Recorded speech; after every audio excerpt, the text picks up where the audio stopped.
Thank you, everybody, for coming to the Aaron Torres Podcast YouTube page. I do have one quick favor before we get to the video that you came here for, and that is very simply this. You see that little red subscribe button below this video?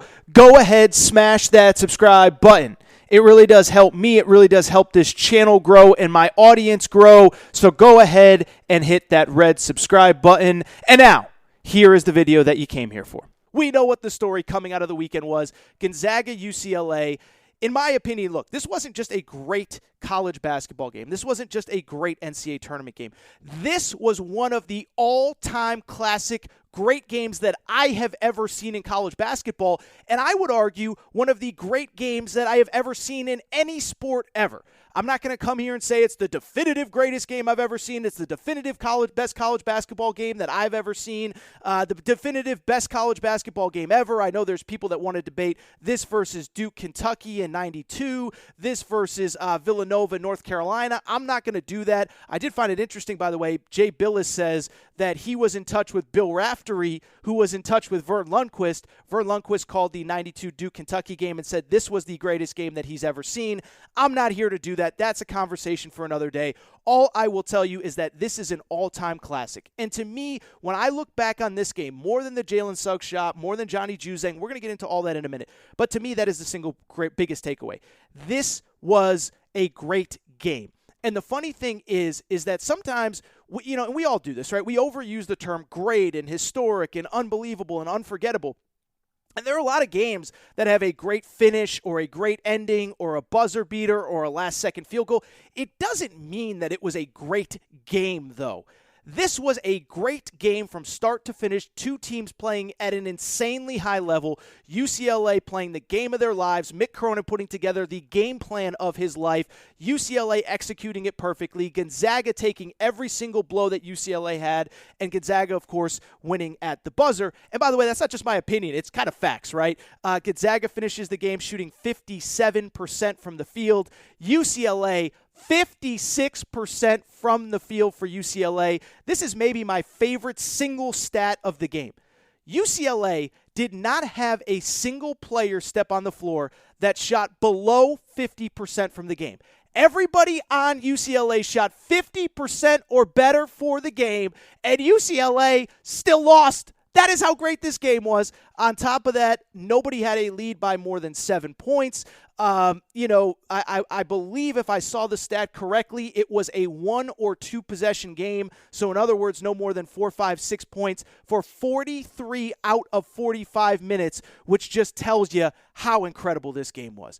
In terms of the game itself, we're going to talk about Suggs in a minute. But to me, I do want to start with one, again, how incredible it was back and forth. And I thought the first key play of the game that led to the Jalen Suggs buzzer beater was the Johnny Juzang block charge at the end of the game. And it's funny, we crush college basketball because of the block charge. I thought the call was actually right. But to me, I'll tell you this. As somebody who's watched Gonzaga all year, as somebody who's defended Gonzaga all year, as somebody who believes they are the best team that I have seen this season, I thought their season was over right there. For people who don't remember the circumstances, it was one of the final plays of regulation.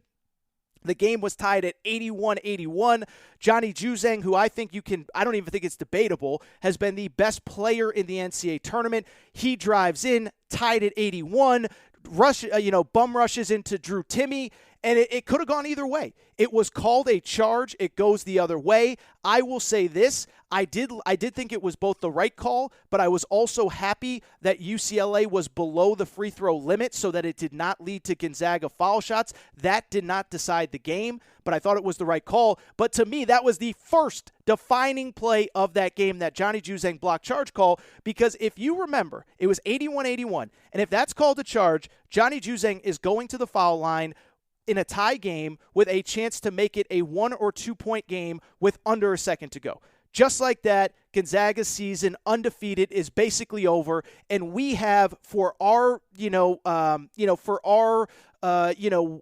generation, we have our UNLV Duke, where nobody thought Duke was going to win that game. UNLV ends up losing, kind of essentially at the last second. That was that moment that could have happened. But again, I thought they got the block charge call right. Obviously, it leads to overtime, which in and of itself was kind of incredible in its own right and kind of speaks to how incredible this game is. Drew Timme Timme, I should mention, by the way, who was, I think, Gonzaga's best player, him and Joel Ayayi, my boy, Joel Ayayi. Drew Timme, it should be mentioned, Johnny Juzang, that block charge call. If it is called a charge, or if it's called a block, Drew Timme fouls out. Even if Gonzaga does get to overtime, they don't have their best player. But we do get to overtime. From there, Gonzaga gets up by 6. UCLA comes all the way back. Gonzaga gets up by 5 again. Our old buddy, Andrew Nembhard from Florida, hits a 3 to put him up 5.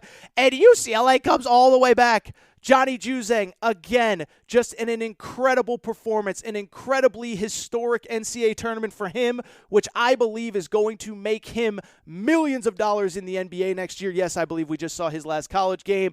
He hits the runner to tie the game. And first of all, I would say this. I think if you're watching the game from Gonzaga's perspective, you're just happy that kid doesn't take a 3. You're hoping that he ties the game and it goes to a double overtime. Instead, Johnny Juzang hits the 2, and of course we know what happens from there. Jalen Suggs, ball inbounded, catches the ball. Jalen Suggs shoots from half court.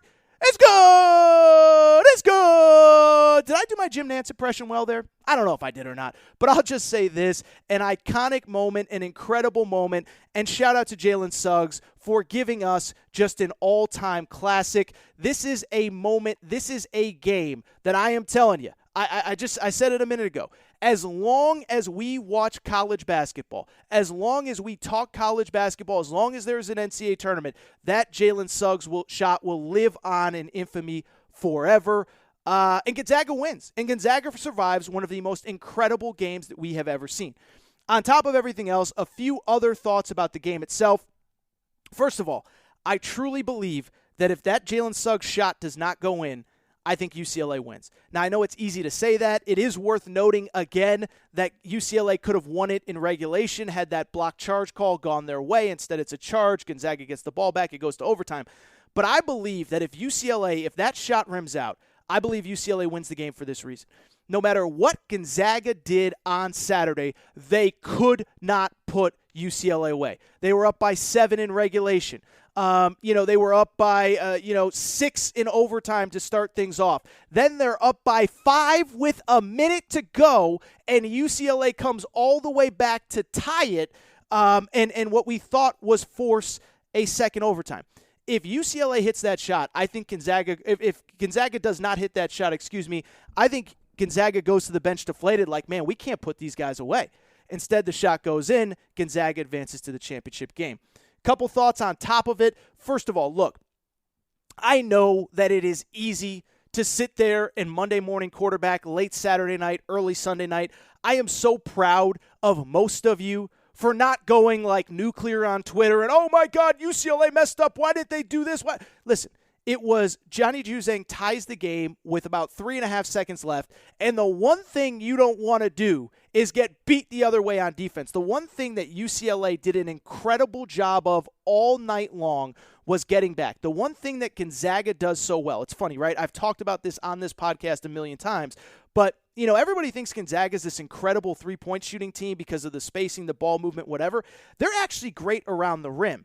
And the one thing, just talking to people who have played Gonzaga throughout the year, the thing that they do better than anybody is that you make a layup, that is a fast break to them. They inbound the ball, they go, they try to score on the other end before you could set your defense. And so I do not blame UCLA for giving up that pseudo-uncontested three-point shot to Jalen Suggs. They're all trying to get back on defense. Nobody is trying to get beat back. It happens. It was a great shot. It was an incredible shot. It was an iconic shot. And sometimes you can't do anything wrong. If you get too close, by the way, on the flip side, who knows? Maybe people are saying, oh, look at it. They fouled. Imagine if UCLA had fouled them because they got too close to Jalen Suggs. What that was to me was a great team with a great player making a great play. I don't believe that UCLA did anything wrong. I didn't really see any brushback, so shout out to you guys for kind of having that mature, adult, responsible approach because I don't think there's anything to blame UCLA for. They were incredible on Saturday night, and that was just a great player making a great shot. It wasn't that they didn't cover him on defense. He just made an incredible play. Speaking of which, I do want to talk very quickly about UCLA. I just want to give them a quick shout out because I think that on a night like Saturday night, it is so easy to remember the Gonzaga side of the story. number one team in the country, undefeated all year, season on the line, getting pushed to the brink, which we'll get into in a minute. You hit the buzzer beater to go to the national championship game, and we'll talk about what it means for the Baylor game momentarily.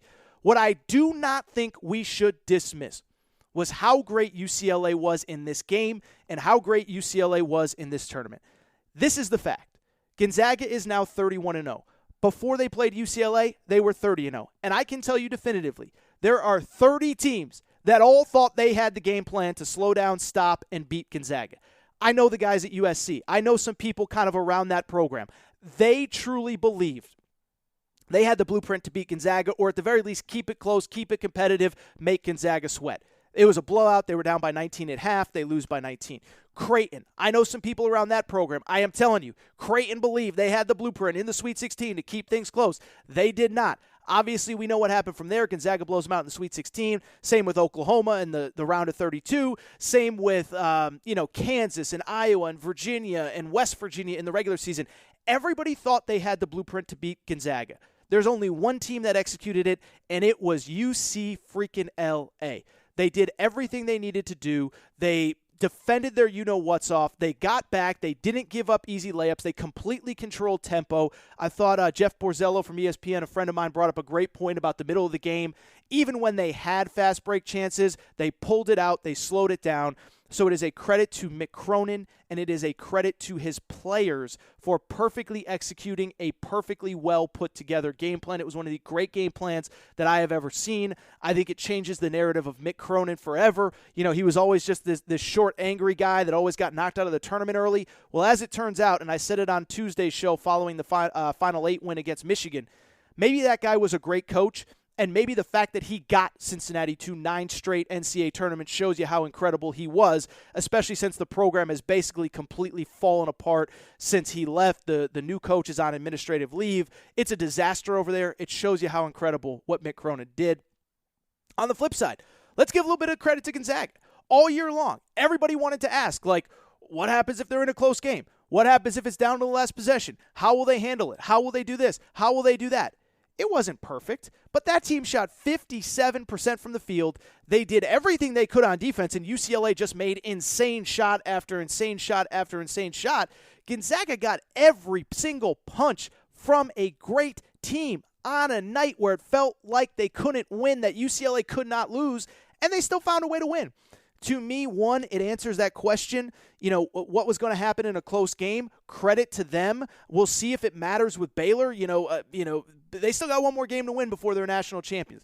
But to me, they showed the heart of a champion. They showed the mental toughness that I think everybody wondered if they had going into a close game late. How would they handle themselves?